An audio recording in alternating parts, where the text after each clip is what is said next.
નમો લોહે સૌહરિહંતાણં નમો લોહે સૌવેદાણં નમો લોહે સૌઆયર્યાણં નમો લોહે સૌજ્યાયાણં નમો લોહે સૌત્રિકાવતી શ્રાવણં ઓમકારમિંદુ સંયુક્ત નિત્યં જયંતિ યોગિનઃ કામદં મોક્ષદં ચ ઓંકારાય નમો નમઃ મંગળં ભગવાન મંગળં ગૌતમોનિ મંગળં કુંકુંદાર્યો વિજેન્દ્રમોષ મંગળં નમઃ સમયસારાય સ્વાનુભૂત્યા ચકાસ્તે સ્વભાવાય ભવાય સર્વઃ વિભાવ નિયુત નિરાકાર. ભગવાન શ્રી ઉમા સ્વામી આચાર્ય વિરચિત મોક્ષશાસ્ત્ર પ્રથમ તત્વાર સૂત્ર તથા પૂજ્યપાદ સ્વામી રચિત તત્વાર સૂત્રની ટીકા સર્વાર્થ સિદ્ધિ અને બીજી ટીકાઓનું સંકલન એ સહિત આપણે તત્વાર સૂત્રનો સ્વાધ્યાય કરી રહ્યા છીએ. તત્વાર સૂત્રના સ્વાધ્યાયમાં પહેલો અધિકાર પૂરો કર્યો છે અને તે પછીથી સંકલનમાં રામજીભાઈએ 5 પરિશિષ્ટ લખ્યા છે. તો એ પૈકીનું ત્રીજું પરિશિષ્ટ એનો આપણે સ્વાધ્યાય કરી રહ્યા છીએ. સમ્યક દર્શન વિશેની ઘણી વાત ગુરુદેવના પ્રવચન અને શાસ્ત્રમાંથી એમણે લીધી છે અને એ અત્યારે આપણે કરી રહ્યા છીએ. પુસ્તકમાં પાના નંબર 137 ઉપર જે તરફની રુચિ તે તરફનું ગોલન એ વાત કરી અને એમાં પછી કોઈએ પ્રશ્ન કર્યો કે આ બધું તમે કહો છો ત્યારે બીજું બધું અમારે શું કરવું, ખાવા પીવાનું ધંધો વેપાર બધું છોડી દેવું, ત્યારે શું સતની પ્રીતિ થાય, થોડુંક સાંભળ્યા જ કરવું, પરંતુ સાંભળીને કરવું શું? અને પછી એ પ્રશ્નનો મેં ઉત્તર આપ્યો, એ આપણે કર્યો છે એનો કેટલોક ભાગ. તો એ ઉત્તર આપણે આગળ લઈએ છીએ કે સતની પ્રીતિ થાય, સતની રુચિ થાય, શ્રદ્ધા થાય, આ બધું આગળ ને આગળ સત જે વસ્તુ હોવા પણ છે, જે પરમ સત્ય છે, ભગવાનની વાણીમાં આવ્યું છે, તો એની પ્રીતિ થાય એટલે તરત જ કઈ ખાવા પીવાનું બધું છૂટી જાય એવો નિયમ નથી. શ્રદ્ધા થાય છે પરંતુ તે તરફની રુચિ તો અવશ્ય ઘટે, ખાવા પીવા વગેરેની રુચિ ઘટે એટલે કે એમાં વૃદ્ધિ ન થાય, પરમાંથી સુખ બુદ્ધિ ઉડી જાય અને બધામાં એક આત્મા જ આગળ હોય એટલે નિરંતર આત્માની જ ધગશ અને ઝંખના હોય. માત્ર શ્રુત જ્ઞાન સાંભળ્યા જ કરવું એમ કહ્યું નથી, પરંતુ શ્રુત જ્ઞાન દ્વારા આત્માનો નિર્ણય કરવો. વર્ષો સુધી એ શ્રુત જ્ઞાનની વાતો કર્યા જ કરે. ગુરુદેવના પ્રવચનમાં આમ આવ્યું, ગુરુદેવના પ્રવચનમાં આમ આવ્યું, આનો અર્થ આમ ને આનો અર્થ તેમ. ક્યાં સુધી પણ કઈ પ્રેક્ટિકલ કઈ જેવી વાત તો કે ના, એ તો બધું એની મેળે થઈ જાય, સહજ થઈ જાય. શું સહજ થાય? સહજ શું થાય? શબ્દમાં બોલ્યા કરીએ અને વાતો કરીએ, વિસ્તાર કરીએ એટલે શું થાય? કાંઈ થતું નથી. એ તો કોઈ પ્રોફેસરને, અહીંયા અમેરિકન પ્રોફેસરને પણ આ બધી વાત ભણાવી દીધી હોય તો 4-5 વાર વાંચે એટલે એને યાદ રહી જાય, એ પણ બોલ્યા કરે એટલે શું થઈ જાય? એટલે એ કઈ માંસાહાર છોડી દેવાનો છે? એની માન્યતાઓ બધી બદલી નાખવાનો છે? એવું તો બનવાનું નથી. રુચિ થઈ હોય, વસ્તુનો સ્વીકાર થવો જોઈએ. સ્વીકાર મહત્વનો છે. વસ્તુને આપણે શબ્દમાં જાણીએ, એના અર્થ કરીએ એ મહત્વનું નથી, પણ એનો સ્વીકાર થવો મહત્વનો છે. થોડી વાત, થોડું સત્ય પણ એનો સ્વીકાર થવો જોઈએ. ગુરુદેવે એ વાત ઉપર બહુ જોર આપ્યું છે. ખૂબ બધા આના શાસ્ત્રના બધા આ અપેક્ષાએ આમ ને આ અપેક્ષાએ તેમ ને એ બધા નયના કથનો જે છે એની જરૂર નથી, પણ જેવો આત્મા છે એવા સ્વીકારની જરૂર છે. એટલે કોઈને નય દ્વારા બધી વસ્તુઓ જુદી જુદી રીતે બોલતા ના આવડતી હોય તો આત્મ સ્વરૂપનો નિર્ણય થઈ જાય કે આ જ મારું સ્વરૂપ છે, બીજું નથી, એ મહત્વનું છે. એટલે શ્રુત જ્ઞાન એને માટે છે. કે શ્રુત જ્ઞાન સાંભળ્યા જ કરવું એમ કહ્યું નથી, પરંતુ શ્રુત જ્ઞાન દ્વારા આત્માનો નિર્ણય કરવો. શ્રુતના અવલંબનની ધૂન ચડતા ત્યાં દેવ, ગુરુ, શાસ્ત્ર, ધર્મ, નિશ્ચય, વ્યવહાર વગેરે અનેક પડખાથી વાતો આવે. તે બધા પડખા જાણીને એક જ્ઞાન સ્વભાવી આત્માનો નિશ્ચય કરવો, એ કરવા જેવું છે ને એ કરવો જોઈએ. આમાં ભગવાન કેવા, તેમના શાસ્ત્રો કેવા, તેઓ શું કહે છે, એ બધાનું અવલંબને એમ નિર્ણય કરાવે છે કે તું જ્ઞાન છો, તું જ્ઞાન સ્વરૂપ છો. તું જ્ઞાન સ્વભાવી છો. જ્ઞાન એ આત્મા કઈ જુદા નથી. આત્મા ઇન્દ્રિય જ્ઞાનનો તો વિષય નથી, એને મૂર્તિકપણું પણ નથી. તો આત્મામાં છે શું? ગુણો. અને એ બધા ગુણોમાં એ જ્ઞાન ગુણ એવો છે કે જે દ્વારા એ બધા અનંત ગુણનો નિર્ણયને અનુભવ કરે છે. એટલે આત્મા કહો કે જ્ઞાન કહો, એટલે તું જ્ઞાન છો. આત્મા જ્ઞાન સ્વરૂપી જ છે. જ્ઞાન સિવાય બીજું કાંઈ તે કરી શકતો નથી. આવા નિર્ણયપૂર્વક આગળ વધવાનું છે. અને જ્ઞાન સિવાય મારું બીજું કોઈ કાર્ય નથી, એવા નિર્ણયપૂર્વક આગળ વધે છે. તો જે કાર્યોમાં એને કરતા ભાવ છે, એટલે કે મેં કર્યું, હું કરું, હું નહીં કરું તો આમ થઈ જશે, નહીં કરું તો તેમ થઈ જશે, મારે કરવું જ પડશે. આ બધો વિકલ્પ જે છે, એ બધો વિકલ્પ જે છે તે મંદ પડી જાય છે અને પછી તો એ વિકલ્પ ઉઠતોય નથી. અહીંયા કહે છે, આગળ લઈ આવે કે દેવ ગુરુ શાસ્ત્ર કેવા હોય અને તે દેવ ગુરુ શાસ્ત્રને ઓળખીને તેમનું અવલંબન લેનાર પોતે શું સમજ્યો હોય તે આમાં બતાવ્યું છે. તું જ્ઞાન સ્વભાવી આત્મા છો. તારો સ્વભાવ જાણવાનો જ છે. શું જાણવું છે? જગતને જાણવું, જગતના પદાર્થોને જાણવું, એ કાંઈ શું જાણવાની વાત નથી. જ્ઞેય માત્ર જણાય જ છે. જ્ઞેય માત્ર જણાય જ છે. જેટલો ઉઘાડ છે એ પ્રમાણે જ્ઞેયો એને જ્ઞાનની પર્યાયમાં જણાયા જ કરે છે. સતત જ્ઞાનની પર્યાય થાય જ છે. તો પછી કેમ એમ કહે છે કે જાણવાનો સ્વભાવ ને તારે જાણવું ને આ બધું? પણ જાણવાનું તો ચાલી જ રહ્યું છે. મારો જ્ઞાન સ્વભાવ છે. જ્ઞાન સ્વભાવનું પરિણામ અટકતું નથી. એટલે કે જ્ઞાનની પર્યાય દરેક સમયે થાય છે અને એ પર્યાયમાં એનો વિષય છે, એનું જ્ઞાન થાય છે. એ જ્ઞેય છે. જે વિષય છે તે જ્ઞેય છે. આ તો ચાલી જ રહ્યું છે. જાણવાનો સ્વભાવ છે તો એ તો ચાલી જ રહ્યું છે. હવે શું કરવાનું? પ્રશ્ન થવો જોઈએ આપણને. આમના મોઘે ઓગે જવા દઈએ એમ નહીં. પોતાના જ્ઞાન સ્વભાવનો જો નિર્ણય હોય તો આપણને એમ થાય કે તો ચાલુ જ છે. જ્ઞાન ક્રિયા તો ક્યાં અટકે છે? સંગની ન હોય એને જ્ઞાન ક્રિયા તો થયા જ કરે છે, કેમ કે જ્ઞાન સ્વભાવ છે, એનું પરિણમન છે. પણ એ જ્ઞેય શું છે? એ જ્ઞેય શું છે? જરાક એને સમજવાની જરૂર છે કે જે સમય થતી જ્ઞાનની પર્યાયમાં એ વિષય શું છે, જેનું એ જ્ઞાન કરે છે, એ શું છે? એ શું છે એનો જરાક એને વિચાર કરવો જોઈએ. અને એના જ્ઞાન સ્વભાવનો જયારે નિર્ણય કરે છે તો એમાં સ્વ અને પર એ બંને પ્રકારના જ્ઞેયો છે. અને પર જ્ઞેયોને એ પોતે દૂર રહી અને એ જ્ઞેયમાં ભળ્યા વગર, એમાં પહોંચ્યા વગર દૂર રહી અને એ જાણે છે. સતત ક્રિયા ચાલુ છે.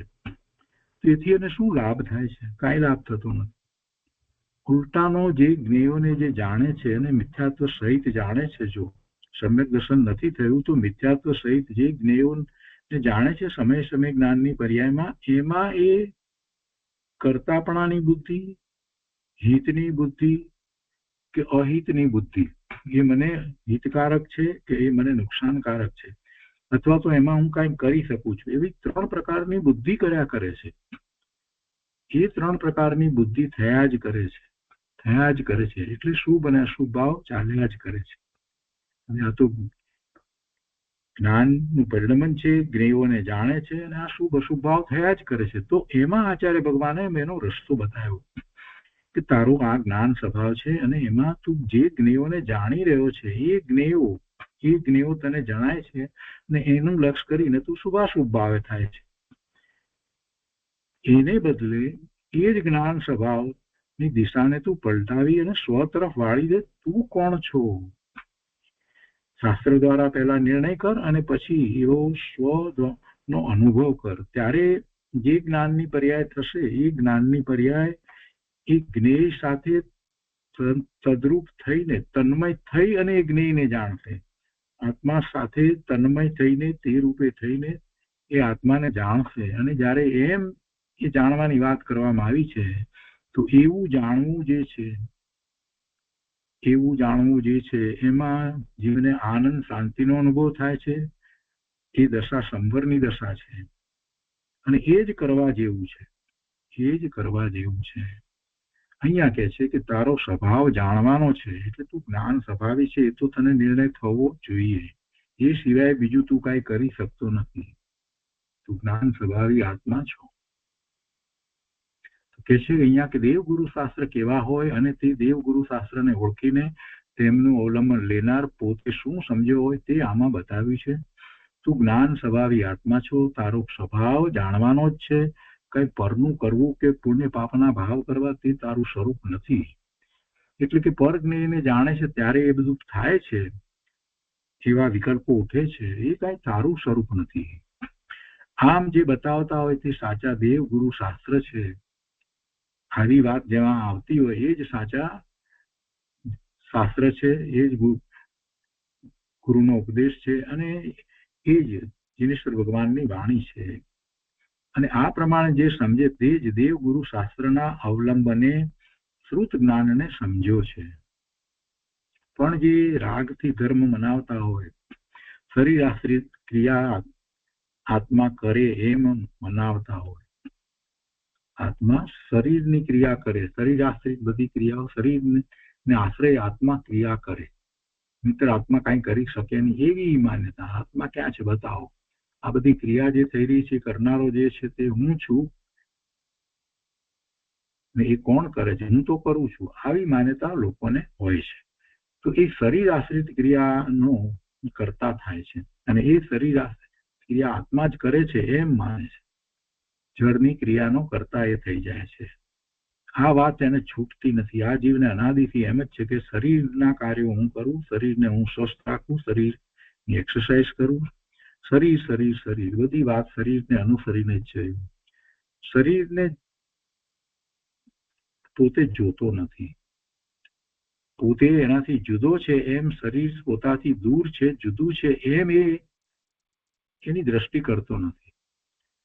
એને બદલે શરીર સહિત પોતે પોતાને માની અને બીજા બધા સંયોગી પદાર્થો છે એને જુએ છે અને એની સાથે પછી એ કરતા ભાવ કે પોતાપણાના ભાવ, હિતકારી ને અહિતકારી એવા બધા ભાવમાં એ જીવન પૂરું કરે છે. અહીંયા કહે છે કે શરીર આશ્રિત ક્રિયા આત્મા કરે એવું વસ્તુનું સ્વરૂપ નથી. જળ કર્મ આત્માને હેરાન કરે એમ કહેતા હોય તો એ કોઈ સાચા શાસ્ત્ર નથી. એ કોઈ ઉપદેશકો ગુરુ એ સાચા ગુરુ પણ નથી. અને એવી જ્યાં વાત કરવામાં આવી હોય કે આ ભગવાનની વાણી છે તો એ ભગવાનની વાણી નથી ને એવા ભગવાન હોય નહીં. જળ કર્મ આત્માને હેરાન કરે એમ કહેતા હોય એ વાત જૈન દર્શનમાં છે જ નહીં. લોકો સમજ્યા વગર બધું કર્મ કરે બોલે છે પણ સમજતા નથી. કર્મ જળ છે, કર્મને રજકણોનો સમૂહ છે, કર્મને વળગણાઓ છે. જળ જળનું કાર્ય કરે, ચેતનનું કાર્ય જળ કરે નહીં. કર્મને લીધે આમ થયું, કર્મને લીધે થયું, તેમ થયું. કોણ કરે કર્મ? જે થાય છે, જે જીવને વિશે જે થાય છે એ સમયની જીવની એવી યોગ્યતા છે અને એ જીવનો એવો સાચો કે ઊંધો પુરુષાર્થ છે. પણ એ કઈ કર્મ કરે છે એમ નથી. કર્મ માત્ર નિમિત્ત કારણ છે. જે શરીર આદિ સર્વ પરથી ભિન્ન, શરીર આદિ સર્વ પર, બીજું બધું જે કઈ શરીર એકલું પર એમ નહીં, શરીર આદિ બધું પર. એમાં કાર્બન શરીર આવી ગયું, તેજસ શરીર પણ આવી ગયું, ઔદારિક શરીર પણ આવી ગયું, આસપાસમાં બધી વસ્તુઓ પદાર્થો જે છે એ બધા પણ આવી ગયા. તો જે શરીર આદિ સર્વ પદાર્થી, સર્વ પરથી ભિન્ન જ્ઞાન સ્વભાવી આત્માનું સ્વરૂપ બતાવતા હોય અને પુણ્ય પાપનું કર્તવ્ય આત્માનું નથી એમ બતાવતા હોય તે જ સત્શ્રુત છે. આમાં કેટલાકને પ્રશ્ન થાય કે તમે તો આમાં તો પુણ્ય પાપની વાતને ઉડાડી દો છો અને પુણ્ય પાપની વાતને ઉડાડી દેશો તો પછી આ ચાર ગતિના ભ્રમણ આ બધી વાત ને માટે તો કોઈ આધાર જ ન રહ્યો. પુણ્ય પાપની વાતને તમે ઉડાડી દો છો.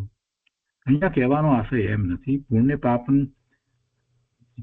ના જે બંધ પડે છે એ બંધ પડે છે એ વાત પણ સત્ય છે અને એના કારણે એને જીવને એવી ગતિ થાય છે એ પણ સત્ય છે.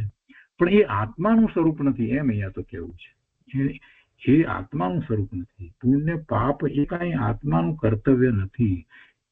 પુણ્ય પાપથી જુદું પોતાના સ્વભાવ ભાવે થવું એ આત્માનું કાર્ય છે, આત્માનું કર્તવ્ય છે.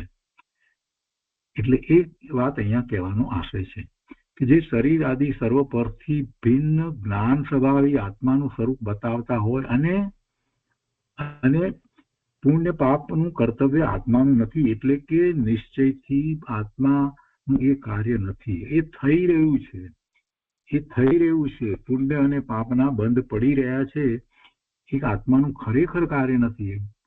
આત્મા તો પોતે પોતાના સ્વભાવ ભાવે આનંદ સુખ શાંતિની દશામાં સિદ્ધ સમાન પરિણામો કર્યા કરે, એ જ આત્માનું કાર્ય છે. પણ આ બધું થઈ રહ્યું છે એમાં એનો ઊંધો પુરુષાર્થ છે અથવા તો મિથ્યાત્વ છે.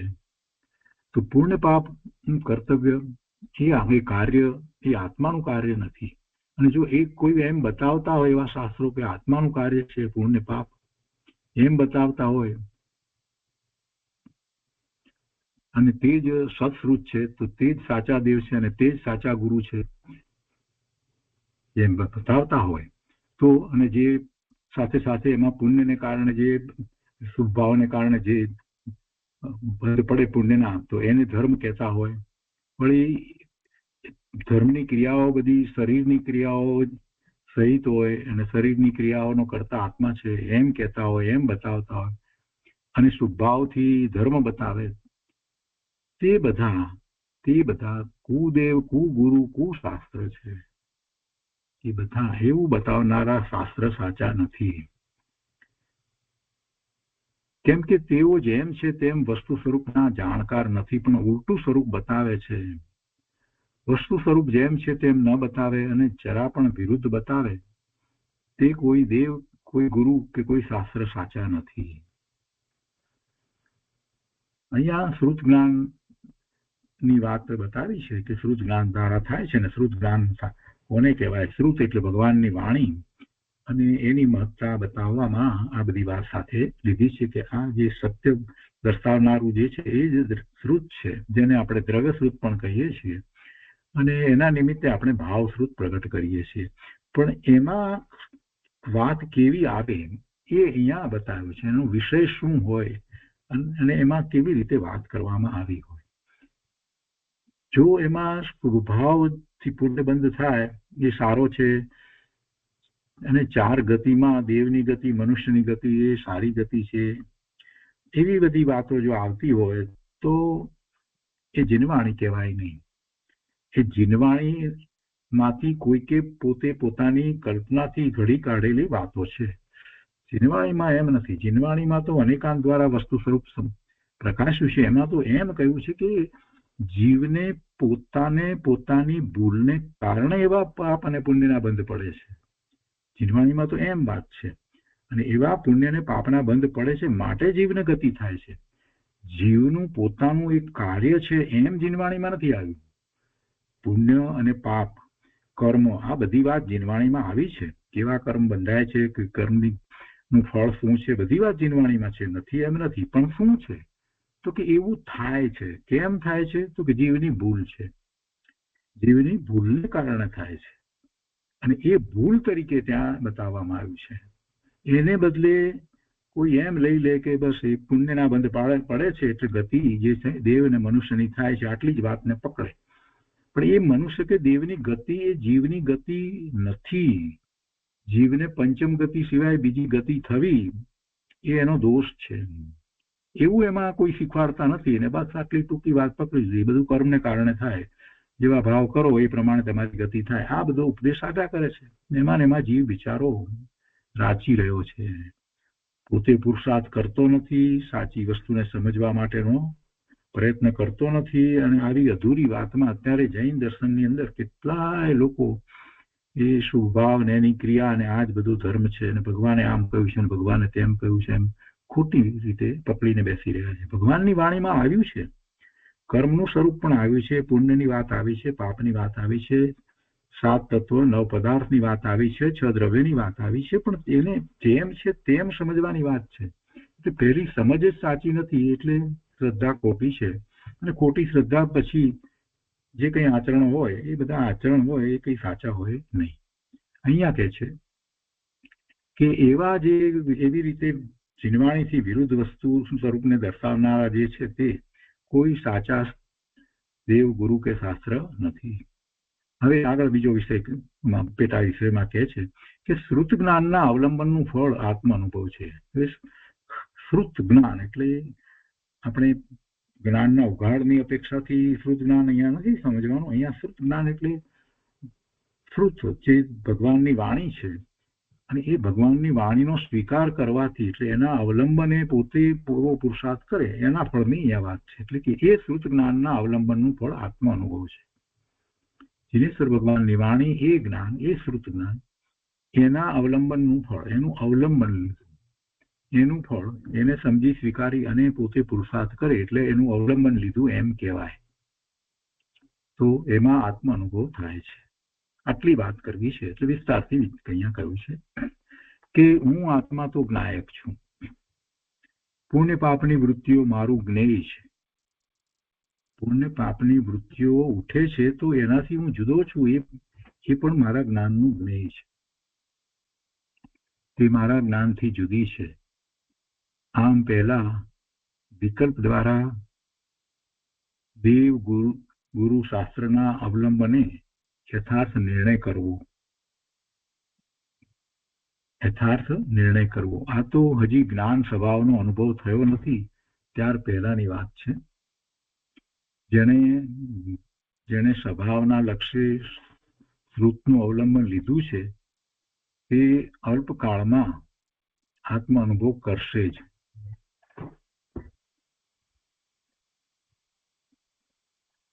હજી એને અનુભવ નથી થયો તો એને કેવી રીતે આગળ વધવું એ વાત અહીંયા લીધી છે. સાચી વાત શું છે એનો સ્વીકાર, એટલે જે ભગવાનની વાણી છે, શ્રુત જ્ઞાન છે, એનો સ્વીકાર, એની સમજ, આ બધું થયા પછીથી શું કરે છે તો કે આ પહેલા એ સમજે છે તો એ વિકલ્પ સહિત છે. તો પહેલા વિકલ્પ દ્વારા દેવ ગુરુ શાસ્ત્રના અવલંબને યથાર્થ નિર્ણય કરવો. કોનો નિર્ણય કરવાનો? જગત આખાનો નિર્ણય કરવાનો છે, 7 તત્વનો નિર્ણય કરવાનો છે, 9 પદાર્થનો અને 6 દ્રવ્યનો નિર્ણય કરવાનો છે. એમાં એક જીવ તત્વ છે એનો નિર્ણય કરવાનો પછી આવે, એટલે એ પોતે જીવ તત્વ છે એનો પણ સાથે એને નિર્ણય કરવાનો છે. કેવો છે તો કે છે કે આ તો હજી એવો નિર્ણય કરે છે, એટલે હજી જ્ઞાન સ્વભાવનો અનુભવ થયો નથી ત્યાર પહેલાની આવી વાત છે. હવે એવો નિર્ણય કરી અને પછી એને આગળ વધવાનું છે. એટલે કે છે કે જેણે સ્વભાવના લક્ષ્ય શ્રુતનું અવલંબન લીધું છે, એટલે કે આ જે ભગવાનની વાણી જે છે એનો સ્વીકાર કર્યો છે, એ શેને માટે કર્યો છે? એ શ્રુત છે એનું અવલંબન લીધું છે, શેને માટે લીધું છે તો કે પોતાના સ્વરૂપની પ્રાપ્તિ માટે. એટલે એનો અર્થ એ થયો કે સ્વભાવ, પોતાનો સ્વભાવ છે એ પ્રગટ કરવો છે, એ માટે આ ભગવાનની વાણીનું અવલંબન લીધું છે. એટલે જેને સ્વભાવના લક્ષ્ય શ્રુતનું અવલંબન લીધું છે તે અલ્પકાળમાં આત્મ અનુભવ કરશે જ. કેમ કે એને માટે તો એ કરી રહ્યો છે, સ્વભાવની પ્રાપ્તિ કરવી છે એવો નિર્ણય થયો છે, એટલા માટે આ દ્રવ્ય શ્રુતનો અભ્યાસ કરી રહ્યો છે. એમ જે કરી રહ્યો છે એ તરફ જ વળવાનો છે. એ પછી માત્ર વિકલ્પોમાં, વાતોમાં, વિદ્વતામાં, આ નહીંથી આમ, તે નહીંથી તેમ, એમાં એ રોકાઈ રહેવાનું નથી, એમાં એ રોકાવાનો નથી. એટલે અહીંયા વાત ચોખ્ખી લીધી છે. જેણે સ્વભાવના લક્ષ્ય શ્રુતનું અવલંબન લીધું છે. શ્રુત શું કરો? તમે આ બધું શ્રુત અભ્યાસ શા માટે કરો છો પ્રભુ? આ બધું શ્રુત છે, ભગવાનની વાણી છે, પણ એનો તમે શા માટે અભ્યાસ કરો છો? શા માટે એનો વિચાર કરો છો? શા માટે એને ચિંતનમાં લો છો? તમારે આત્માની પ્રાપ્તિ કરવી છે માટે. તો મૂળ વાત આત્માની પ્રાપ્તિની છે. તો આત્મા તરફનું લક્ષ્ય હોય, એના લક્ષ્ય જે કંઈ આ અભ્યાસ કરવામાં આવે એ આ અભ્યાસમાં નહીં રોકાય, પણ એ આત્માની અનુભૂતિના પુરુષાર્થ તરફ વળશે. બીજા લોકો આ વાતની મુખ્યતા કર્યા વગર શાસ્ત્રના અભ્યાસ કર્યા જ કરે, વિદ્વતાનો પાર ના મળે, પણ પેલું ભૂલી જાય કે એમાં જે વાત આવી એ તો આ હતી, જેને માટે આ શરૂ કર્યું એ તો આ હતું, એ ભૂલી જાય છે. સ્વરૂપની પ્રાપ્તિ માટે કરીએ છીએ. એટલે સ્વભાવના લક્ષ્ય શ્રુતનું અવલંબન લીધું છે તે અલ્પકાળમાં આત્મ અનુભવ કરશે જ. પ્રથમ વિકલ્પમાં એમ નક્કી કર્યું કે પરથી તો હું જુદો, પુણ્ય પાપ પણ મારું સ્વરૂપ નથી, મારા શુદ્ધ સ્વભાવ સિવાય દેવ ગુરુ શાસ્ત્રનું પણ અવલંબન પરમાર્થે નહીં. શું કે છે? પરથી તો હું જુદો અને પુણ્ય પાપ પણ મારું સ્વરૂપ નહીં. એ વિભાવ ભાવ છે. તે ખરેખર મારું સ્વરૂપ નહીં, એટલે કે મારા આત્માના ને અનુસરીને એ ભાવ થતા નથી. એ પરનું લક્ષ્ય કરતા થતા ભાવ છે. એટલે એ પુણ્ય પાપ પણ મારું સ્વરૂપ નહીં. મારા શુદ્ધ સ્વભાવ સિવાય દેવગુરુ શાસ્ત્રનું પણ અવલંબન પરમાર્થે નહીં. દેવગુરુ શાસ્ત્રનું અવલંબન નહીં, પણ પરમાર્થે તો સ્વરૂપનું જ અવલંબન, અને સ્વરૂપનું અવલંબન લેવા માટે એ દેવગુરુ શાસ્ત્ર જે છે એ નિમિત્ત કારણ થાય છે. એમાં આવેલી વાતનો સ્વીકાર કરવાનો છે. પણ એમાં આવ્યું છે એમ કે તું આત્માનું અવલંબન લે, તું આત્માનું લક્ષ કર. તને શરણ એકમાત્ર તારો શુદ્ધ આત્મા જ છે, એ સિવાય બીજું તને કોઈ શરણ નથી. પણ આ બધી વાત જે છે એ ક્યાંથી એને જાણી, ક્યાંથી મળી? તો કે દેવગુરુ શાસ્ત્રમાંથી એને પ્રાપ્ત થઈ. એટલે ખરેખર જોઈએ તો નિશ્ચયથી તો એને અવલંબન તો પોતાના સ્વરૂપનું છે. તો પછી આ દેવગુરુ શાસ્ત્રનું અવલંબન હમણાં તમે કહેતા હતા એનું શું? તો કે છે કે એ પરમાર્થે નહીં. જે પોતાના સ્વરૂપની પ્રાપ્તિ કરે છે એને જે આખો પુરુષાર્થ થાય છે, તો એ પુરુષાર્થની વાત એને સાચા દેવગુરુ શાસ્ત્ર દ્વારા પ્રાપ્ત થઈ છે. એટલે એ એને માટે નિમિત્ત છે. એટલા માટે એનું અવલંબન લીધું એમ કહેવાય છે. એટલે એ નિશ્ચયથી તો એને આત્માનું જ અવલંબન લેવાની વાત એમાંથી મળી હતી, એ પ્રમાણે કરે છે. એટલે કહે છે કે એ પરમાર્થે, દેવગુરુ શાસ્ત્રનું પણ અવલંબન પરમાર્થે નહીં. હું તો સ્વાધીન જ્ઞાન સ્વભાવી છું, આમ જેણે નિર્ણય કર્યો તેને અનુભવ થયા વગર રહેશે જ નહીં. આવો નિર્ણય અને એ તરફ જ રહ્યું છે, એનું લક્ષ્ય એ તરફ જ છે. આત્મા સિવાય બીજી કોઈ વાત નથી. હું જ્ઞાન સ્વરૂપી છું. આ બધા વિકલ્પો પણ મારું સ્વરૂપ નથી. શાસ્ત્રની વાત જે છે એને ગોખ્યા કરવી, બોલ્યા કરવી, લખ્યા કરવી, એ કઈ મારું સ્વરૂપ નથી. એનો સ્વીકાર કરી અને પછી એ રીતે આગળ વધવાનું છે. સ્વીકાર કરીએ તો પછી બીજી રીતે કેમ વિચાર આવે?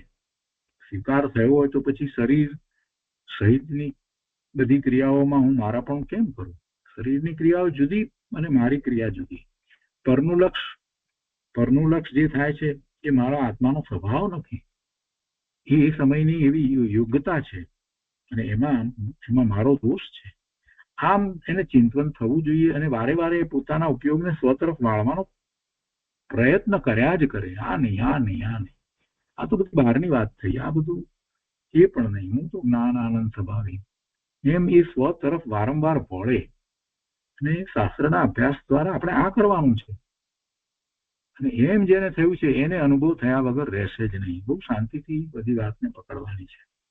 અહીંયા કહે છે કે પુણ્ય પાપ મારું સ્વરૂપ નથી, હું નાયક છું. આવી જેને નિર્ણય દ્વારા હા પાડી, આવો નિર્ણય કર્યો, એવો સ્વીકાર કર્યો, તો તેનું પરિણામ પુણ્ય પાપ તરફથી પાછું ખસી અને જ્ઞાયક સ્વભાવ તરફ ઢળ્યું. એટલે તેને પુણ્ય પાપનો આદર ન રહ્યો. તેથી તે અલ્પકાળમાં પુણ્ય પાપ રહિત સ્વભાવનો નિર્ણય કરીને અને તેની સ્થિરતા કરીને વિતરાગ થઈ પૂર્ણ થઈ જશે. પૂર્ણની જ વાત છે. પૂર્ણતાના લક્ષ્ય તો શરૂઆત કરી છે. શરૂઆત અને પૂર્ણતા વચ્ચે જે ગાળો જે છે તો ગાળો રહેશે, બરાબર છે. શરૂઆત કરી છે તો પૂર્ણતા થવાની છે. પણ પૂર્ણતા શું છે? શુદ્ધ સ્વરૂપની પ્રાપ્તિની જે ધ્યેય છે એ પૂર્ણતા, અને એને લક્ષ્યમાં રાખીને સતત આખો પુરુષાર્થ થાય છે. એટલે શરૂઆત એ રીતે જ થઈ છે. શરૂઆત અને પૂર્ણતા વચ્ચે આંતરો પાડ્યો જ નથી. એટલે કે વચ્ચે પછી એ મૂકી નથી દીધું, એમ આંતરો પાડ્યો જ નથી. કેમ કે શરૂઆત થઈ છે, હવે એમાં જ રહ્યો છે. જેમ કે મેડિકલ સાયન્સમાં એ ગયો છે, ફર્સ્ટ MBBS તો વચ્ચે આંતરો પાડતો નથી. ફર્સ્ટમાંથી સેકન્ડ MBBS, સેકન્ડમાંથી થર્ડ MBBS, આમ આગળ ને આગળ ચાલે જ છે. વચ્ચે થોડો વખત બંધ કરી દે એમ થતું નથી. તો એવી રીતે જે પૂર્ણતા એને નક્કી કરી હતી કે મારે ડોક્ટર થવું જ છે, એના લક્ષ્યે શરૂઆત કરી હતી. ભલે ફર્સ્ટ MBBS તો એનો સમયગાળો જેટલો જવો જોઈએ 4-5 વર્ષમાં જે જાય તે જાય, પણ દ્રષ્ટિ ક્યાં છે? પૂર્ણતા તરફ દ્રષ્ટિ છે. તો એવી જેને શરૂઆત થઈ છે એને આંતરો પડ્યો નથી. ભલે એને ભવ થશે. સમ્યક દર્શનથી શરૂ કરી અને સિદ્ધ દશા સુધીમાં બધાના ભવ અને બધાનો સમયગાળો જુદો જુદો. કોઈને 1 ભવમાં થાય, કોઈને 2 ભવ, 4 ભવ, 5 ભવ, 15 ભવ વધારે, પણ છેવટે થાય તો ખરું જ. શરૂઆત અને પૂર્ણતા વચ્ચે આંતરો, એટલે કે પછી વચ્ચે એ છૂટી નથી ગયું, એવો આંતરો પડ્યો જ નથી. એવો આંતરો પડ્યો નથી એમ. કેમ કે શરૂઆત થઈ છે તે પૂર્ણતાને લક્ષમાં લઈને જ થઈ છે, અને સત્ય સંભળાવનાર અને સાંભળનાર બંનેની પૂર્ણતા છે. એક બીજી મહત્વની વાત લીધી છે. વસ્તુ સ્વરૂપ તો એવું જ છે. સત્ય સંભળાવનાર જે છે એને તો પ્રગટ એવી જેટલી પોતાની ભૂમિકા છે એ પ્રમાણે પૂર્ણતા પ્રગટ કરી છે. ભલે પૂરેપૂરું ન થયું હોય તો પણ એ પૂર્ણતામાં આગળ જ વધી રહ્યો છે. અને સાંભળનાર જે છે એને એ ભાવના છે. એટલે દ્રવ્ય અપેક્ષાએ તો બંનેને પૂર્ણતા છે જ. દ્રવ્ય અપેક્ષાએ તો બંનેને પૂર્ણતા છે. અહીંયા પર્યાયની વાત છે. તો કે જેવો પૂર્ણ સ્વભાવની વાત કરે છે તે દેવ, ગુરુ અને શાસ્ત્ર એ ત્રણેય તો પવિત્ર છે. તેના અવલંબને જેણે હા પાડી તે પણ પૂર્ણ પવિત્ર થયા વગર રહે જ નહીં. પૂર્ણની હા પાડીને આવ્યો છે તે પૂર્ણ થશે જ.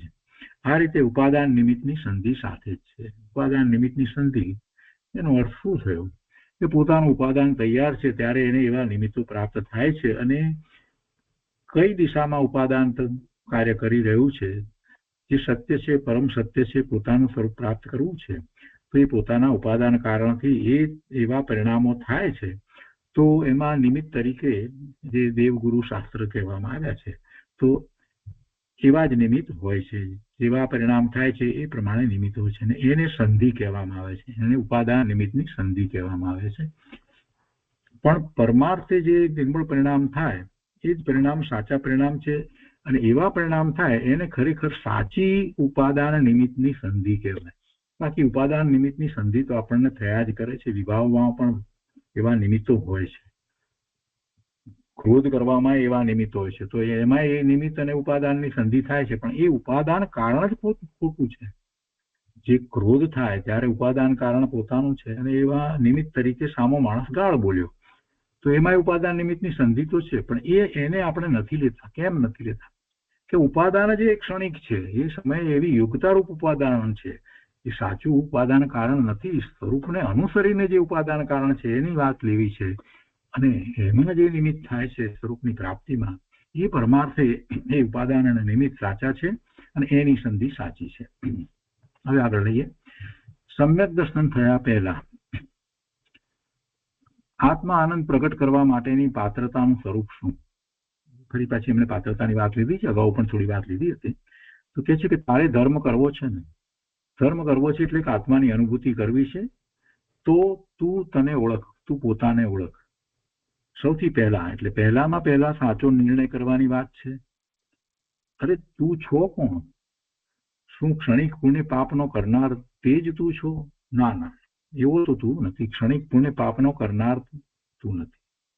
તું તો જ્ઞાન કરનાર, જ્ઞાન સ્વભાવી છો.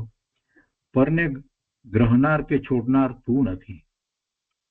વસ્તુ પદાર્થ બાહ્યમાં જે કંઈ રહ્યા એને આત્મા ગ્રહણ પણ કરતો નથી, તો પછી છોડવાનો તો પ્રશ્ન જ નથી. તું જાણનાર છો, જાણનાર જ તું છો, જાણનાર જ તું છું. એકાંત છે. હા, એમ જ છે, જાણે જ છે. બીજું શું કરે આત્મા? આવો નિર્ણય તે જ ધર્મની પહેલી શરૂઆતનો સમ્યક દર્શનનો ઉપાય છે. શરૂઆતમાં એટલે કે સમ્યક દર્શન પહેલા આવો નિર્ણય ન કરે તો તે પાત્રતામાં પણ નથી. નિર્ણય તો બરાબર જ હોવો જોઈએ. પોતાનો નિર્ણય, પોતાના વિશેનો નિર્ણય પોતે કરે છે. એમાં ભલે એને બીજા બધા પાસેથી સાંભળ્યું છે, પણ નિર્ણય એનો પોતાનો છે ને સાચો હોવો જોઈએ. ભગવાનના જ્ઞાનમાં જેમ વસ્તુ સ્વરૂપ આવ્યું છે એ રીતે પોતાનો નિર્ણય થવો જોઈએ. અને એનું નામ એક અપેક્ષા એ પાત્રતા પણ કહેવાય. મારો સહજ સ્વભાવ જાણવાનો છે, આવો શ્રુતના અવલંબને જે નિર્ણય કરે છે તે પાત્ર જીવ છે. જેને પાત્રતા પ્રગટી, જેને એવી પાત્રતા પ્રગટી એટલે એવા નિર્ણય થયા છે, તેને અંતર અનુભવ થવાનો જ છે. સમ્યક દર્શન થયા પહેલા જિજ્ઞાસુ જીવ, ધર્મ સન્મુખ થયેલો જીવ, સત સમાગમે આવેલો જીવ, શુદ્ધ જ્ઞાનના અવલંબને જ્ઞાન સ્વભાવી આત્માનો નિર્ણય કરે છે. ભગવાનની વાણી સાંભળી, સ્વીકારી, આત્મસાત કરી અને નિર્ણય કરે છે. હું જ્ઞાન સ્વભાવી જાણનાર છું. જ્ઞેયમાં ક્યાંય રાગ દ્વેષ કરી અટકે એવો મારો જ્ઞાન સ્વભાવ નથી. જણાય તો ભલે જણાય, જ્ઞેય છે અને એને જ્ઞેય તરીકે જાણે. ગુરુદેવે વારંવાર એ વાત કરી છે કે પર પદાર્થો એ જ્ઞેય છે તો જ્ઞેય તરીકે એને જાણે, એમાં કોઈ વાંધો નથી, એ એના જ્ઞાનનું જ્ઞેય છે. સર્વજ્ઞ પરમાત્માને પણ અનંત જ્ઞેયો એક સમયમાં એક સાથે વિપત જણાય છે, એવું જ્ઞેય છે તો જ્ઞેયોને જાણે. પણ જ્ઞેયમાં પોતાપણું, જ્ઞેયમાં હિત કે અહિતની બુદ્ધિ, એમ એ રાગ દ્વેષના ભાવે જે થાય છે તો એમાં અટકે છે. એટલે એને પોતાના સ્વભાવ ભાવનો ઘાત કરી અને શુભાશુભ ભાવે પ્રવૃત્તિ અને કર્મના બંધ કર્યા છે અને ભવના ભ્રમણ કરે છે. એટલે જ્ઞેયમાં ક્યાંય રાગ દ્વેષ કરી અટકે તેવો મારો જ્ઞાન સ્વભાવ નથી. આ વાત મહત્વની છે. વારંવાર એને જાગૃતિ રાખી અને પોતે જે પદાર્થોને જાણે છે એમાં કયા પદાર્થમાં કેટલો એને રાગ છે કે દ્વેષ છે એનું મૂલ્યાંકન દરેક સમયે એને કરવું જોઈએ અને ત્યાંથી પાછા ફરવું જોઈએ. કે આમાં વળી રાગ કરવા જેવું શું છે, આમાં દ્વેષ કરવા જેવું શું છે, એ એના કારણે પરિણમે છે તો પરિણમે છે એમાં આટલો બધો દ્વેષ શું કરો? કોઈ મને બોલાવે ને ન બોલાવે ને, કોઈ સંબંધ રાખે ને ન રાખે ને, પેલા તો બધા બરાબર કરતા હતા ને હવે નથી કરતા ને, આ વસ્તુ મારીને આ ચાલી ગઈ ને પેલા એ લઈ લીધી ને, અનેક પ્રકારના આપણને જે વિકલ્પો ઉઠે છે તો બધું મારા જ્ઞાનનું જ્ઞેય છે. એ બધું મારા જ્ઞાનનું જ્ઞેય છે, એ મારું સ્વરૂપ નથી. એમ વારે વારે એને જાગૃતિપૂર્વક સ્વ તરફ પાછા ફરવું જ પડે. એ ક્યાંય જ્ઞેયમાં અટકે છે તો રાગ કે દ્વેષ થયા વિના રહેતા નથી. અને એવો મારો સ્વભાવ નથી, જ્ઞાન સ્વભાવમાં એ વાત નથી. પર ગમે તે હો, ઘર ગમે તેમ હો, પરનું પરિણમન ગમે તે રીતે થતું હોય તો પણ હું તો તેનો માત્ર જાણનાર છું. મારો જાણનાર સ્વભાવ પરનું કઈ કરનાર નથી. પણ હું પરને જાણ્યા કરું છું, એનું શું કરવું? જણાયા કરે છે એટલે મને એમાં રાગ થઈ જાય છે. કોઈ એમ કે પણ મને આ બધું જણાયા કરે છે એટલે આત્મા તો જણાતો નથી એટલે મને આમાં રાગ થઈ જાય છે. તો સારી સાચી છે પ્રભુ, જ્યાં સુધી આત્માની અનુભૂતિ નથી થઈ ત્યાં સુધી એમ થવાનું જ છે. એટલા માટે તો આ દ્રવ્યસૂત્રનો અભ્યાસ કરીને વારે વારે પાછા વળવાની વાત છે, વારે વારે સમયના પ્રતિક્રમણની વાત કરવામાં આવે છે કે આ બધું જ્ઞેય છે. દરેક વખતે હું જ્ઞાન સ્વભાવી છું ને આ બધું જ્ઞેય છે. સતત જાગૃતિ પોતે ભગવાન આત્મા જ્ઞાન સ્વરૂપ છે અને જે કંઈ થઈ રહ્યું છે બધું જ્ઞેય છે. સ્વાધ્યાય થાય છે એ પણ જ્ઞેય છે. બધી વાતને જ્ઞેય તરીકે લે અને હું એનાથી, એ જે જ્ઞેયો છે એનાથી જુદો ભગવાન આત્મા છું, હું ભગવાન આત્મા છું, ભગવાન આત્મા છું, આ બધું મને ન હોય. આવા વિકલ્પો, જ્ઞેય તરફના રાગ દ્વેષના વિકલ્પો મને ન હોય. આમ સતત જાગૃતિ રાખવી અને એ તરફથી પાછા ફરવું હોય એવું પ્રતિક્રમણ સતત કરવાનું છે. અને પોતાના મૂળ સ્વરૂપની પ્રાપ્તિ ની મુખ્યતા રાખવાની છે. માત્ર આટલું જાણવું ને અભ્યાસ કરવો એમ નહીં. એ બધું શેને માટે કરીએ છીએ? મારે તો મારા સ્વરૂપનો અનુભવ કરવો છે, બીજી વાત છોડો. એટલે આપોઆપ પર જ્ઞેયો જણાતા હશે છતાં એમાં અટકવાનું નહીં થાય. મારે તો અનુભૂતિ કરવી છે. મારે અનુભૂતિ સિવાય બીજું કાંઈ ન જોઈએ. હું જે છું તેવી મારે અનુભૂતિ કરવી છે. જ્ઞાન સ્વભાવે મારે પરિણમવું છે. એની મુખ્યતા સતત 24 કલાક રહેવી જોઈએ. એને જ સમ્યક દર્શન થાય છે. તો તેનો આ બધું દેખાય છે એનો માત્ર જાણનાર છું. મારો જાણનાર સ્વભાવ પરનું કાંઈ કરનાર નથી. હું જેમ જ્ઞાન સ્વભાવી છું તેમ જગતના બધા આત્માઓ જ્ઞાન સ્વભાવી છે. એટલે બીજાઓ પ્રત્યે પણ કોઈ પ્રકારના રાગ દ્વેષના ભાવ થાય નહીં. પેલાએ આમ કર્યું ને પેલાએ તેમ કર્યું ને પેલાએ આમ કરવું જોઈતું હતું, એ એની જવાબદારી છે ને એને આમ ન કર્યું ને વગેરે વગેરે અનેક પ્રકારના વિકલ્પો જે આપણે કરીએ છીએ એ બધા વિકલ્પોમાંથી આપણે પાછા ફરવાનો એકમાત્ર ઉપાય છે. મારે અનુભૂતિ કરવી છે, બીજી કોઈ વાત નથી. આ બધું જ્ઞેય છે, એ બધું વિકલ્પ છે. એની સાથે રહેલા ભાવો શુભ અશુભ ભાવ છે, વિભાવ છે, વિકાર છે, એ મારું સ્વરૂપ નથી. હું જેમ જ્ઞાન સ્વભાવી છું તેમ જગતના બધા આત્માઓ જ્ઞાન સ્વભાવી છે. બધાના પોતપોતાના પરિણામ સ્વયં થઈ રહ્યા છે. તેઓ પોતે પોતાના જ્ઞાન સ્વભાવનો નિર્ણય ચૂક્યા છે, તેથી દુઃખી છે. જેને નિર્ણય નથી થયો એ દુઃખી છે અને જેમને નિર્ણય થયો છે એ સુખી છે. જેમને નિર્ણય નથી થયો તેથી તે દુઃખી છે. તેઓ જાતે નિર્ણય કરે તો તેમનું દુઃખ ટળે, હું કોઈને એવો નિર્ણય કરાવી શકતો નથી. હું કોઈને એવો નિર્ણય પણ કરાવી શકતો નથી. હું કોઈને ફેરવવા પણ સમર્થ નથી. સર્વ જીવ છે સિદ્ધ સમાન, એ બરાબર છે, પણ એ સિદ્ધ સમાન છે. સિદ્ધ નથી, પર્યાયમાં સિદ્ધત્વ નથી. અને એ સિદ્ધત્વ પ્રગટ પોતે કરશે. કોઈના ઉપદેશથી કોઈનું સિદ્ધત્વ પ્રગટ થતું નથી. પરજીવોનું દુઃખ હું ટાળી શકું નહીં, કે પરજીવોને હું સુખી પણ કરી શકું નહીં. હું પરને દુઃખી કે સુખી ખરેખર કરી શકતો નથી, પણ હું કોઈને સુખી નથી કરી શકતો. અને મને એવો વિકલ્પ ના આવે કે હું એને કોઈ રીતે દુઃખી કરું, કેમ કે એ દુઃખી થવાનો છે તો એના કારણે થશે, એના કારણે થવાનો છે, દુઃખી તો થશે. એટલે એને હું દુઃખી પણ કરી શકતો નથી અને સુખી પણ કરી શકતો નથી. પણ મને અંદરમાં એવો વિકલ્પ ના ઉઠવો જોઈએ કે એને દુઃખ આપવું, એનો તિરસ્કાર કરવો, એના પ્રત્યે કોઈક બીજો ભાવ કરવો, એવું મને ન થવો જોઈએ. મને તો અંદરમાં એમ જ હોય. સિદ્ધાંતની વાત છે કે ખરેખર એક જીવ બીજા જીવને સુખી દુઃખી નથી કરી શકતો, પણ મને અંતરમાં પોતા વિશે એમ જ વિચારે કે મારા નિમિત્તે એને દુઃખ ન થવું જોઈએ. આપણે બરાબર સિદ્ધાંત પ્રમાણે સમજીએ છીએ કે એને દુઃખ થાય, એને ખોટું લાગે, એ એનું મિથ્યાત્વ છે. પણ છતાંય આપણે આપણા માટે કેવો વિચાર હોય કે મારા નિમિત્તે એ દુઃખી ન થાય, આવો વિચાર આપણા માટે હોવો જોઈએ. અને એને કંઈક સુખ થતું હોય તો એમાં આપણે એવો શ્રેય લેવાની જરૂર નથી કે મેં એને સુખી કર્યો. એ સુખી થવાનો હતો, એનું પુણ્ય હતું એટલે થયું. એટલે અહીંયા એ વાત મહત્વની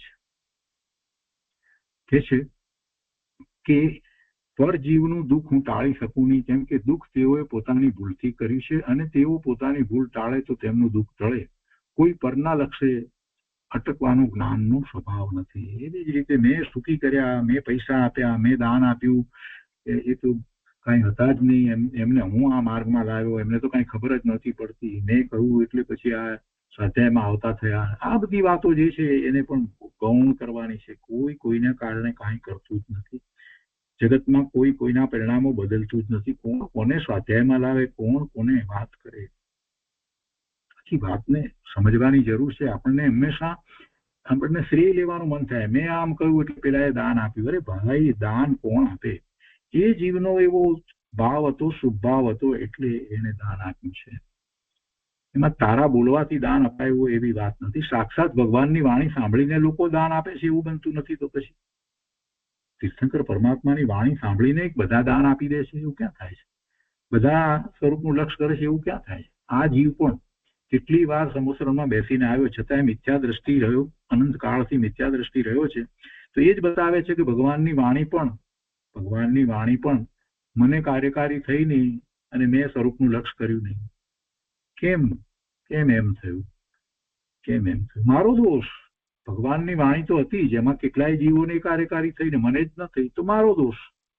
કેટલાય જીવો મારી સાથે ત્યાં બેઠા હતા સમસરણમાં, એમાંના કેટલાય જીવોએ ત્યાં જ સમ્યક દર્શન પ્રગટ કર્યું, કેટલાય જીવોએ ચારિત્ર પ્રગટ કર્યું, કેટલાય જીવો ભગવાનની વાણી સાંભળી દીક્ષા લઈ અને 7મા ગુણસ્થાનની દશામાં પણ પહોંચી ગયા. કેટલાય જીવો સિદ્ધ થયા. હું કેમ ન થયો? મારો દોષ. એટલે કોઈથી કાંઈ થાય છે એમ નથી. જીવનો પોતાનો જે પુરુષાર્થ છે, પોતાનો ઊંધો કે સીધો સવળો પુરુષાર્થ હોય છે.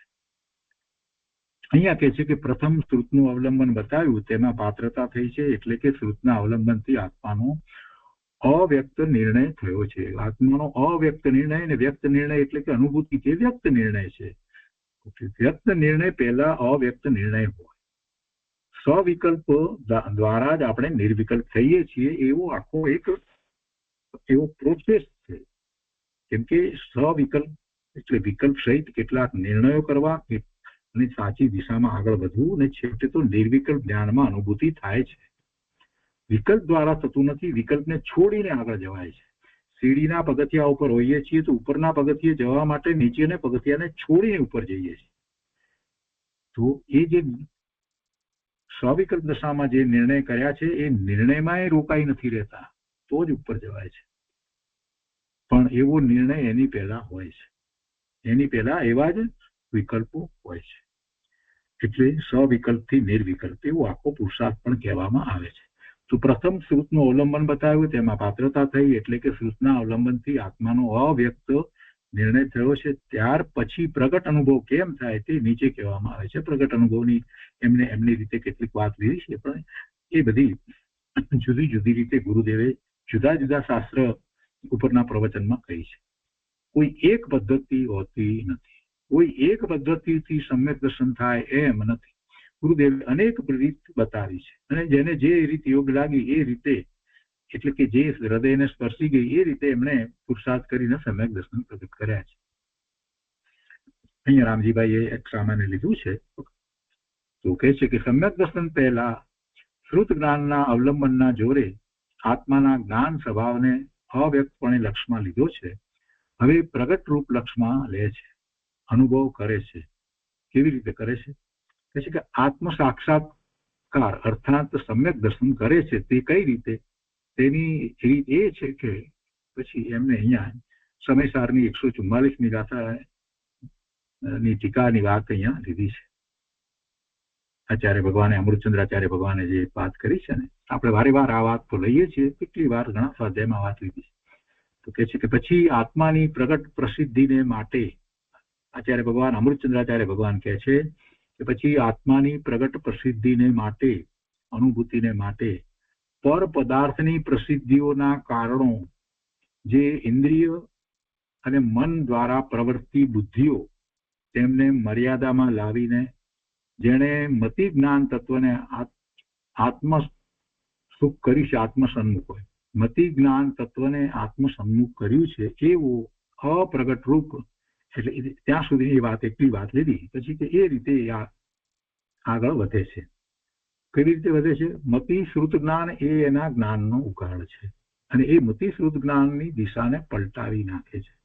પહેલા સવિકલ્પમાં એને આત્માનો અનુભવ નહોતો થયો, એ પહેલા એને એ અનેક નય દ્વારા વસ્તુ સ્વરૂપને જાણ્યું, પણ હવે એ બધી બુદ્ધિ જે છે, જે મન દ્વારા બધું, એટલે કે મતિશ્રુત જ્ઞાન દ્વારા જે બધું કંઈક નિર્ણયો વગેરે કર્યા હતા, એ હવે એમાં રોકાતો નથી. એને મર્યાદામાં લાવવી એટલે એના સંબંધીના વિકલ્પો છોડીને જે નિર્ણય કર્યો છે એ નિર્ણય પ્રમાણે આત્મા તરફ વળે છે. એટલે એમ મતિ જ્ઞાન તત્વને આત્મસન્મુખ કર્યું છે અને એમ પછી આગળ વધે છે તો અનુભૂતિ થાય છે.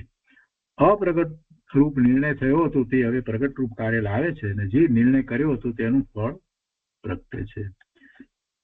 આ નિર્ણય જગતના બધા સંઘની આત્માઓ કરી શકે છે. બધા આત્માઓ પરિપૂર્ણ ભગવાન જ છે, તેથી બધા પોતાના જ્ઞાન સ્વભાવનો નિર્ણય કરી શકવા સમર્થ છે. જે આત્માનું કરવા માંગે તેને તે થઈ શકે છે. જે આત્માનો અનુભવ કરવા ઈચ્છે છે તે કરી શકે છે, સક્ષમ છે. ભગવાનના જ્ઞાનમાં આપણે બધા સ્વરૂપની અનુભૂતિ કરવા માટે સક્ષમ છીએ. એમ જ આવ્યું છે પ્રભુની દિવ્ય ધરીમાં, એમ જ આવ્યું છે તું સિદ્ધ સમાન શુદ્ધ છો એટલું જ નહીં, પરંતુ એવા સ્વરૂપને પ્રગટ કરવા માટે પણ તું સક્ષમ છો અને તું એ કરી શકે છે, પરંતુ અનાદિથી પોતાની દરકાર કરી નથી. ગુરુદેવ કરુણા કરીને એમ કહે છે ને કે ભાઈ રે, તું કોણ વસ્તુ છો તે જાણ્યા વિના તું કરીશ શું? ગુરુદેવ તો એમ કહે છે કે તું કોણ વસ્તુ છો તે જાણ્યા વિના તું શું કરીશ? પહેલા આ જ્ઞાન સ્વભાવી આત્માનો નિર્ણય કરવો જોઈએ.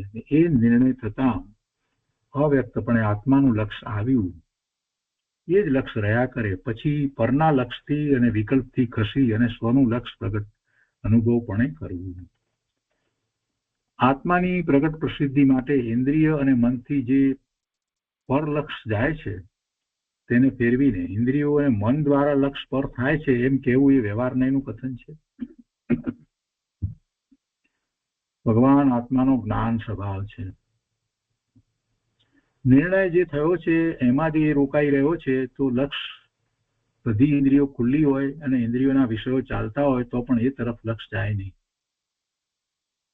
મનમાં નકામાના વિકલ્પો ઉઠે નહીં. જેવું આત્માની જ વાતમાં જે રમતો હોય તો એ જ વિકલ્પ ઉઠે. એટલે સામે જ્ઞેયો છે એટલે એનું લક્ષ્ય આત્મા તરફ ન જતા એ જ્ઞેયો તરફ જાય છે એવું વસ્તુ સ્વરૂપ નથી. એનો પુરુષાર્થ જ ઊંધો છે. એની માન્યતા ખોટી છે. એને બહારમાં જ રસ છે એટલે એ બહાર તરફ એને લક્ષ્ય રહે છે. એટલે બહાર તરફ લક્ષ રહે છે. બાકી એની આંખ ખુલ્લી છે, જમતો હોય, ખાતો હોય, પીતો હોય, બધું કરતો હોય અને એ વિચાર કરતો હોય જેમાં એને રસ છે એનો વિચાર કરતો હોય એટલે મન સાથે જોડાયેલો છે. તો જે એમાં રસ છે એટલે મન સાથે જોડાયેલો છે કે અમુક વસ્તુનું આમ કરવું છે એમ વિચાર કરે ખાતા ખાતા. આ તો બધું રોજનું છે. કાર ચલાવે છે તો કાર ચલાવતી વખતે એની હાથની ક્રિયાઓ, બધી બીજી રીતે સાંભળવાની ક્રિયાઓ, આંખથી જોવાની ક્રિયાઓ, સિગ્નલને જોવાની ક્રિયાઓ, પેડલ દબાવવું વધારે ઓછું, આ તે બધું જુદું થાય છે, છતાંય એના મનમાં કાંઈક બીજો વિચાર ચાલે છે એટલે એનો ઉપયોગ ત્યાં રોકાયેલો છે. હવે એ જ ઉપયોગ એવી જ રીતે બાકી બધી ઇન્દ્રિયો, મન બધું હોય તો પણ એ ઉપયોગ આત્મા તરફ વળી જાય. હું ભગવાન આત્મા એમાં જ રોકાયેલો રહે તો આ બધું કાંઈ નડતું નથી, આમાંનું કાંઈ નડતું નથી. આત્માની પ્રગટ પ્રસિદ્ધિ માટે ઇન્દ્રિય અને મનથી જે તરફ લક્ષ જાય છે તેને ફેરવીને તે મતિ જ્ઞાનને સ્વમાં એકાગ્ર કરતા આત્માનું લક્ષ થાય છે. ખરેખર તો આત્માની રુચિ હોય તો આપોઆપ ઉપયોગ આત્મા તરફ વળે છે. એટલે કે આત્માની પ્રગટપણે પ્રસિદ્ધિ થાય છે. આત્માનો પ્રગટ રૂપ અનુભવ થવો તે જ સમ્યક દર્શન છે અને સમ્યક દર્શન એ જ ધર્મ છે. ત્યાંથી જ ધર્મની શરૂઆત થાય છે, મોક્ષ માર્ગની શરૂઆત થાય છે. હવે કહે છે કે ધર્મ માટે પહેલા શું કરવું? આ જુદી જુદી રીતે એમણે બધી વાતને લીધી છે. કેટલીક વાત તો આપણને એમ લાગે કે આ ફરી ફરીને આવી છે, પણ આપણે એમાંથી જ વાતને વધારે સારી રીતે ડેપ્થમાં જવાનો પ્રયત્ન કરીએ છીએ, વધારે સારી રીતે પકડવાનો પ્રયત્ન કરીએ છીએ.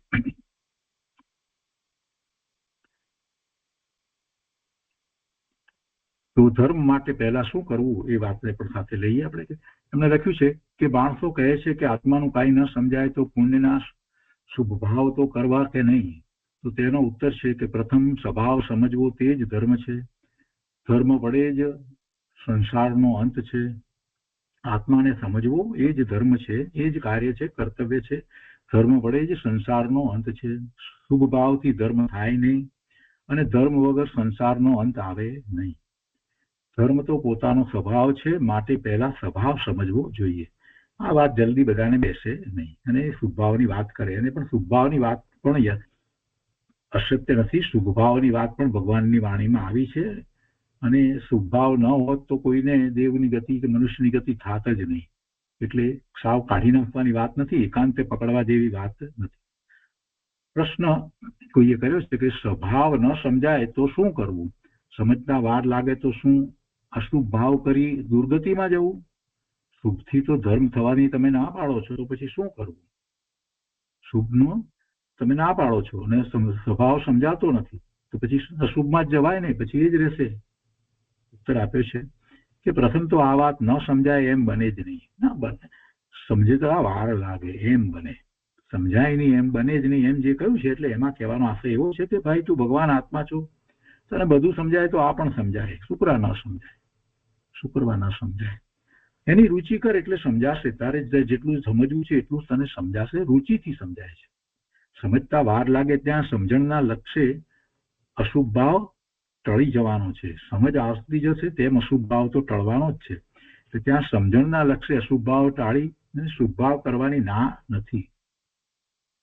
પરંતુ શુભ ભાવથી ધર્મ થતો નથી એમ જાણવું. એટલે શુભ ભાવથી ધર્મ થાય છે એમ માનીશ તો તું ત્યાં શુભ ભાવમાં અટકીશ. એટલા માટે ના પાડી છે. પણ અશુભમાં તો જવાનું જ નથી, અશુભમાં તો જવાનું જ નથી. બહુ જ જાગૃતિ રાખવાની છે. ચાલતા હોય અને બાજુમાં અગ્નિ હોય તો એમાં પગ તો મૂકવાનો જ નથી, એ તો જાગૃતિ રાખવાની જ છે. ઠંડકમાં ન ચાલી શકાય તો કઈ નહીં, પરંતુ અગ્નિમાં તો ચાલવાનું જ નથી. શુભ ભાવમાં જવાય એટલું ઠીક છે, પણ બે વાત છે કે આ જીવને જયારે પરનું લક્ષ હોય ને ત્યારે કોઈ ન્યુટ્રલ ભાવ નથી હોતું. કાં તો શુભ ભાવ હોય ને કાં તો અશુભ ભાવ હોય. નાના પ્રકારના શુભ અશુભ શુભ અશુભ શુભ અશુભ થયા જ કરતા હોય છે. અને એમાં શુભ થાય એટલે એને એમ માની નથી લેવાનું કે આપણે કાંઈક કરીએ છીએ. આપણે જન્મ જયંતિ ઉજવી ને બહુ સરસ રહ્યું ને વગેરે વગેરે છે એ બધું, અને બધી એમ કે પ્રભાવના તો થઈ ને આ બધો શુભ ભાવ, આમાં બિચારો અટકી જાય. એને સમજવાનું છે કે આમાં મારા આત્માનું શું થયું? કાંઈ થયું નહીં. એ બધા જેમના જે કારણે જે આવ્યા ને જે થવાનું હતું એ બધાનું એ એમનું પુરુષાર્થ, એમાં મને શું? કોણ કોને પ્રભાવ ના કરે? ગુરુદેવ તો એમ કે છે. એટલે આખી વાત જે છે એને પોતાની ઉપર લેવાની છે અહીંયા શુભભાવની વાતમાં એક બીજી પણ મહત્વની વાત જે છે કે શુભભાવમાં રહેવું અને છતાં એમ સમજવું કે હું બહુ પાછળ છું, આ તો માત્ર શુભભાવ છે, મારે તો શુદ્ધ ભાવે થવાનું છે. ત્રીજી વાત એ પણ છે કે શુદ્ધ ભાવે થવાનો આખો પુરુષાર્થ જે છે એ આખો શુભભાવ રૂપ જ છે. શુદ્ધ ભાવે થવાનો પુરુષાર્થ જે છે એ મોટામાં મોટો શુભભાવ છે, ઉત્કૃષ્ટ શુભભાવ છે. એના જેવો બીજો કોઈ શુભભાવ નથી. સ્વરૂપમાં એકાગ્રતા કરવા માટે જે અંદરમાં જે ઘોલન ચાલે છે એ વખતે ઉત્કૃષ્ટ શુભભાવ છે, અને એવા શુભભાવમાં જીવને એવા રાજા મહારાજાઓના આયુષ્ય બંધાઈ જાય છે. એટલે એ ઉત્કૃષ્ટ શુભભાવ છે. શુદ્ધનો નિર્ણય કરવો, શુદ્ધની પ્રાપ્તિનો વિચાર કરવો, એ જ બધો શુભભાવ છે. વસ્તુ કોઈને આપી દીધી એ શુભભાવ કરતા પોતે આત્માનો નિર્ણય કરીને મારે તો સ્વરૂપની પ્રાપ્તિ કરવી છે, હું એ જ છું, એ શુભભાવ એના કરતા ઉત્કૃષ્ટ છે. હું ક્યાં કોઈને આપું છું, હું ક્યાં કાંઈ લઈ જઈ શકું છું કે લાવ્યો છું, જે પ્રમાણે છે તે પ્રમાણે જ છે, હું તો ભગવાન આત્મા છું. આ ઉત્કૃષ્ટ શુભભાવ છે. પેલું દાન આપવાથી જે શુભભાવ હતો અને જે પુણ્યનો બંધ થયો એના કરતા આનાથી જે પુણ્યનો બંધ થાય છે, પુણ્યનો બંધ એવો થાય છે કે જેને કારણે એને જીનવાણી પ્રાપ્ત થાય છે, સાક્ષાત પ્રભુની વાણી પ્રાપ્ત થાય છે, પ્રભુની નિશ્રા પ્રાપ્ત થાય છે. એટલી સમજ અને બુદ્ધિ એની વધતી જાય છે. એટલે શુભભાવ, શુદ્ધનો નિર્ણય કરીએ, શુદ્ધનો વિચાર કરીએ, એ શ્રેષ્ઠ શુભભાવ છે. એટલે એને એ રીતે સમજવાનું. અહીંયા બીજી વાત ત્રીજી છે બધી કે છે, પરંતુ શુભભાવથી ધર્મ થતો નથી એમ જાણવું. જ્યાં સુધી કોઈ પણ જળ વસ્તુની ક્રિયા અને રાગની ક્રિયાને જીવ પોતાની માને ત્યાં સુધી સાચી સમજણના માર્ગે નથી. ઠીક છે. પછી આગળ લે છે સુખનો રસ્તો સાચી સમજણ અને વિકારનું ફળ જળ. એ રીતે એમને કેટલીક વાત લીધી છે, એ આપણે આવતા સ્વાધ્યાયમાં લઈશું. તો આજનો સ્વાધ્યાય અહીંયા સુધી રાખીએ છીએ.